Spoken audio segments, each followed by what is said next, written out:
ప్రధాన land acquisition పేరుతో పేదవాళ్ళకి ఇచ్చే ఇంటి జాగాలో కూడా పెద్ద ఎత్తున దోపిడీ జరిగే పరిస్థితి వచ్చింది. ఒక్క భూముల కుంభకోణమే 40,000 కోట్ల రూపాయలు. విశాఖపట్నం బలవంతంగా రామానాయుడు స్టూడియో భూములు కానీ దస్బల్లా కానీ మొత్తం ఇష్టానుసారంగా చేసుకొని కడాను ఎప్పుడు అడుగుతూ ఉంటారు ఉండేవాళ్ళు కొంతమంది. ఏదైతే ఋషికొండ ప్యాలెస్ ఏం చేయాలని ఒక వ్యక్తికి ఉండే అహంభావం 500 కోట్ల రూపాయలు ఖర్చు పెట్టి కొండంతా కొట్టేసి, ఒకప్పుడు ఋషికొండ అంటే మనకు ఒక హిస్టారికల్ ఇంపార్టెన్స్ ఉండే ప్లేస్ని అలాంటి దాన్ని కొట్టేసి అక్కడ ప్యాలెస్ కట్టుకున్నాడు. ఆ ప్యాలెస్ కట్టుకోవడం ఇప్పుడు వాళ్ళ నాయకులు చెబుతున్నారు. ఎందుకు కట్టారంటే ప్రధానమంత్రి ప్రెసిడెంట్ ఆఫ్ ఇండియా వస్తారంట, వాళ్ళ కోసం నేను ప్యాలెస్ కట్టాడంట. అంటే ఇంకా మనం అందరం నమ్మాలి అధ్యక్ష. అంటే ఈ రాష్ట్రంలో ఎక్కడికి పోతుందో నాకైతే అర్థం కావడం లేదు. శాశ్వతంగా కొంతమంది నాకు వచ్చి చెప్పారు, ఓసారి ఒక్కొక్క వ్యక్తి ఏ విధంగా తలుస్తారు, భగవంతుడు ఏ విధంగా నిర్ణయిస్తాడు అనేది ఇది ఒక ఉదాహరణ దిశ. 500 కోట్ల రూపాయలు టూరిజం డబ్బులు ఖర్చు పెట్టి బ్రహ్మాండంగా మిగిలిన డబ్బులన్నీ డైవర్ట్ చేసి ప్యాలెస్ కడితే అక్కడ కథలుగా చెప్తున్నారు. ఇంకా నేను కూడా మొత్తం డీటెయిల్స్ తెప్పించాలి, ముందు ప్రాధాన్యత క్రమంలో మిగిలిన పనులన్నీ చేస్తున్నాం. ఆ డబ్బులు ఆ ఉండే అందరూ ఒకసారి ఎమ్మెల్యేలు అందరిని తీసుకెళ్ళాలి.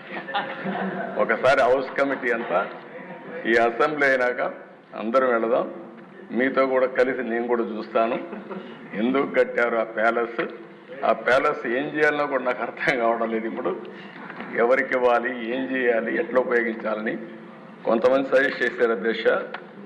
ఆ ప్యాలెస్లో టూరిజానికి ఇమ్మని. టూరిజానికి ఇస్తే ఎంత డబ్బులు అవుతుందో నాకు తెలియదు, కాబట్టి దానిపైన కూడా మీరు సూచనలు ఇవ్వాలి. ఇక్కడ కూడా ప్రజావేదిక కూల్చేశారు. ఆ 7 స్టార్ హోటల్ దానికి మేనేజ్మెంట్ మీకే ఇస్తాం, ఆ వడ్డీ అయిన వసూలు చేసి మాకు ఇవ్వండి. మీరు ప్రజాధనం అది ఎంత డబ్బులు వస్తుందో చూసుకుంటే ఒక 7 స్టార్ 9 స్టార్ హోటల్ కూడా ఏం పనిచేయవు అక్కడ.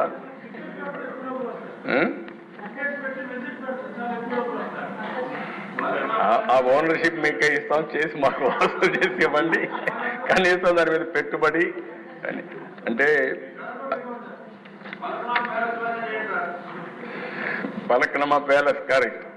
పలక్నమా ప్యాలెస్ కూడా కొన్ని రోజులు పెట్టారు, తర్వాత టాటా తీసుకున్నారు, ఎందుకంటే ఓల్డ్ ప్యాలెస్ కాబట్టి. ఏదేమైనా అది కూడా నేనే అప్పట్లో దోహదం చేశాం, ప్రజలకు ఉపయోగపడుతుందని. మీరు కూడా ఆలోచించండి. 2 విషయాలు నాకు సజెషన్స్ ఇచ్చారు. ప్రజావేదిక కూల్చారు, అక్కడనే డెబ్రిస్ కూడా తీయలేదు.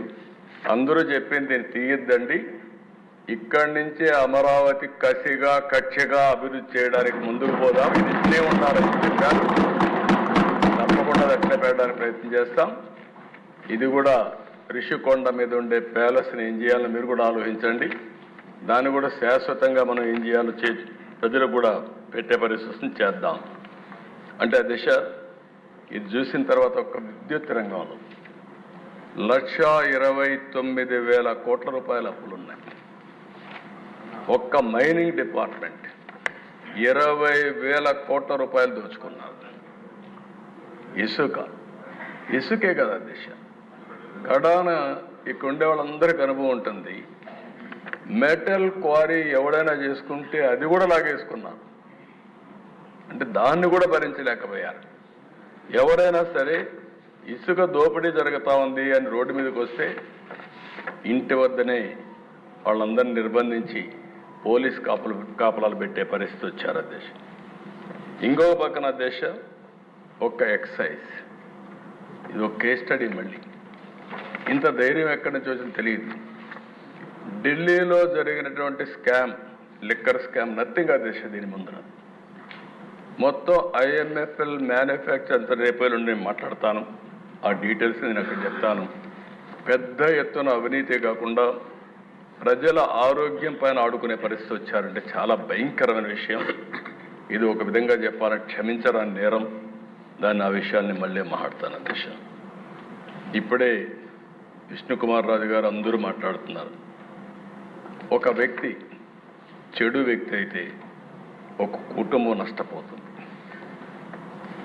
అదే వ్యక్తి చెడు వ్యక్తిగానే పాలకుడు నేరస్తుడైతే దోపిడీదారుడైతే ఆ రాష్ట్రం మొత్తం నష్టపోతుంది.